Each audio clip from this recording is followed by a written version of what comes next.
امریکہ میں مقیم ایک پاکستانی نیاد شہری امریکہ کی 50 ریاستوں اور 6 براعظموں میں میراتھن ریس میں پاکستانی پرچم کے ساتھ شرکت کر کے لوگوں کو یہ بتا رہا ہے کہ مسلمان پرامن قوم ہے جن کا دہشت گردی کے ساتھ کوئی تعلق نہیں ہے۔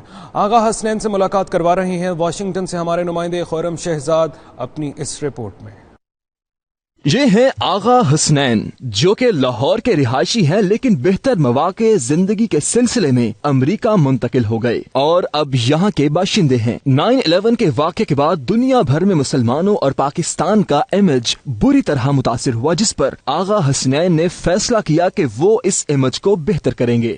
وہ اب تک امریکہ کی 50 ریاستوں اور دنیا کے 6 براعظموں میں پاکستانی جھنڈے کے ساتھ شرکت کر چکے ہیں، جو کہ بلا شبہ ایک بہت بڑا اعزاز ہے۔ میراتھن ریس کے ذریعے جہاں ٹیلنٹ سامنے آتا ہے، وہیں کچھ ادارے اسے اپنی تشہیر کا ذریعہ بھی بناتے ہیں، لیکن یہ آغا حسنین کی اپنے آبائی وطن کے ساتھ محبت کا جذبہ ہی ہے کہ وہ میراتھن کو ذاتی مقاصد کے لیے استعمال کرنے کی بجائے ملک کی نیک نامی بڑھانے کے لیے استعمال کر رہے ہیں۔ پاکستانی پرچم کے رنگوں سے مزین کپڑے پہنے اور سبز ہلالی پرچم تھامے آغا حسنین اپنے ملک سے ہزاروں کلومیٹر دور صرف اسی لیے اتنی تگودو کر رہا ہے کہ کوئی وطن عزیز کو برے الفاظ سے یاد نہ کرے۔ ملک کی ترقی کے لیے ہم سب کو بھی اسی جذبے کے ساتھ کام کرنا چاہیے۔ خرم شہزاد، 92 نیوز، واشنگٹن۔